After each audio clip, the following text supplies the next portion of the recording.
Well, I've been having trouble with my cartridge port on this Commodore 64. It's my main one, so I've been using this.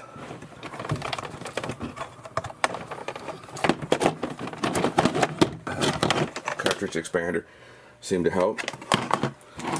Sometimes this 64 wouldn't load a cartridge, but would work in this one, but not this one. So I'm looking down there. It looks like a pin might be bent. So I'm going to go ahead and replace the cartridge port here. Let's go see how hard that is. We're going to go out in the shop and put this on the workbench. Let's go ahead and replace this port. Alright, it took me a while to figure out how I was going to film this, so let's go ahead and flip this over, open this up.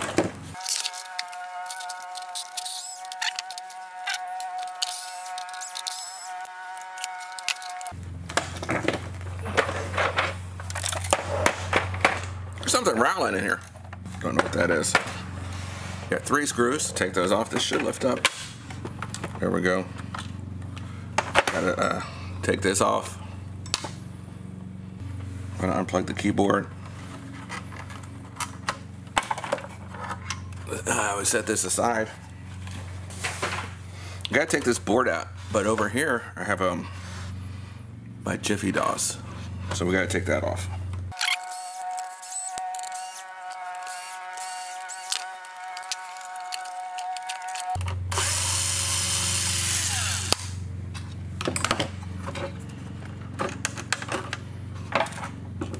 Well, here's the noise.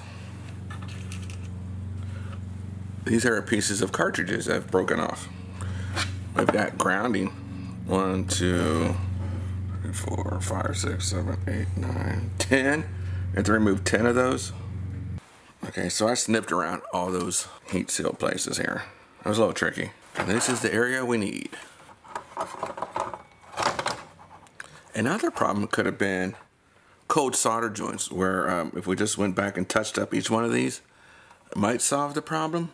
But while I have it apart, I might as well replace that, because this pin here was bent in. I tried to bend it back out, but it was sunken in.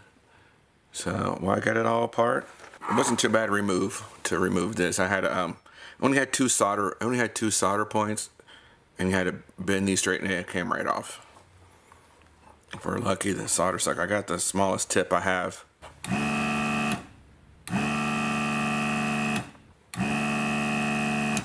Sometimes you still have to go over this, even with the smallest tip, with some solder wick to try to get this out. So this is going to take a while. If you don't have an expensive solder sucker, I want to show you. This thing here works just as good. Sometimes on really smaller parts like this, it might even work better. Let's fast forward through this.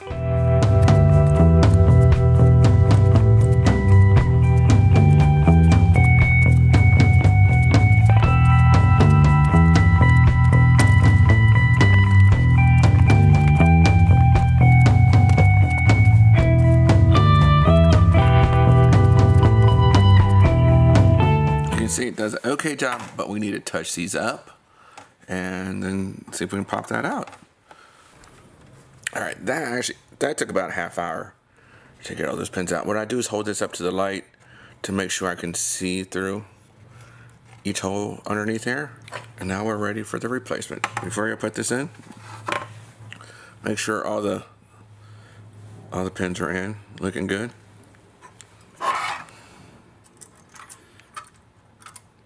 And then we're going to line it up. So I believe I have all the holes in place. So I'm going to tape it down as I flip it over, and we're going to make sure each pin here, each hole has a pin through it, and then we're just going to touch solder each one of these pins in place. Once you get 1 or 2 in place, then it'll be secure.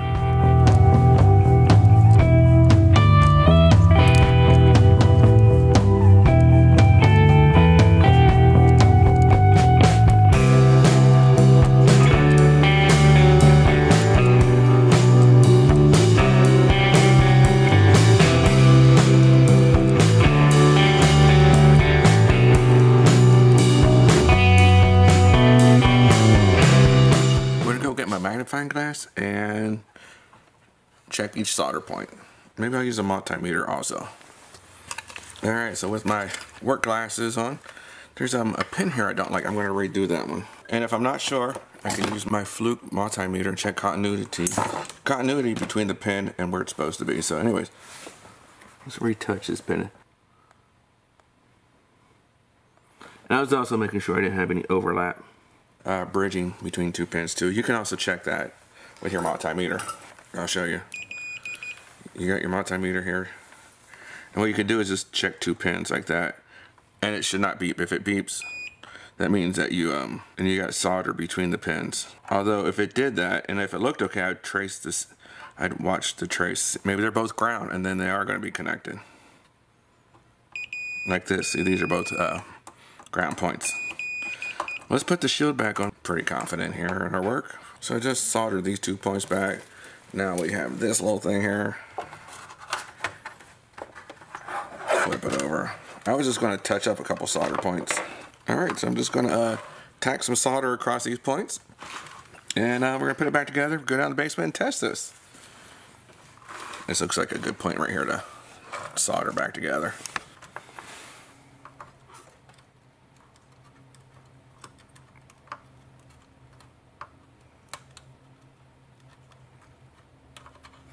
There we go. Just going to tack it a couple places. Alright, we're just reversing the process. Put the screws back in. Put the Jiffy DOS plug back in. I put a T for the top so I knew which way it was facing up. We're going to plug the keyboard in over here, the light in over here. And then we're going to run downstairs and we'll pick this up downstairs when we're testing this. Let's see, I'm just going to plug the power back in. Let's run my Easy Flash cartridge in there. See if it fits. Oh, snaps in nicely. Hey, it works. I got a box of bad cartridges. I think I'll try and see if they work.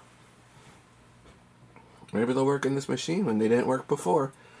The hardest part, this project probably took an hour and a half to be honest. Set aside a lot of time. Most time it takes to remove the old chip. And otherwise putting them back in is really easy. Alright everybody, thanks for watching. Put your questions in the comments below. Here's one of the boxes I have of bad cartridges. Out of all these cartridges, this was full. All these now work. Let me show you. 3 Centipede cartridges now work. Whatever pin was bad in my old cartridge port must really affect these Atari soft. Because it also, Robotron works, Pac-Man works, Dig Dug works. Let me show you. These were in my do not work box. Totally worth it. Also, paintbrush didn't work, and it now works with this new. So, was it worth an hour and a half, 2 hours? Yeah, of course it was. I now have 7 cartridges here. Yeah, Dig Dug. That's not very common. 7 cartridges that did not work now work again. So, all right, that was exciting. These over here, these still don't work. I'll have to take them apart and check for broken connections. Alright, so that's pretty exciting. Thanks for watching everybody.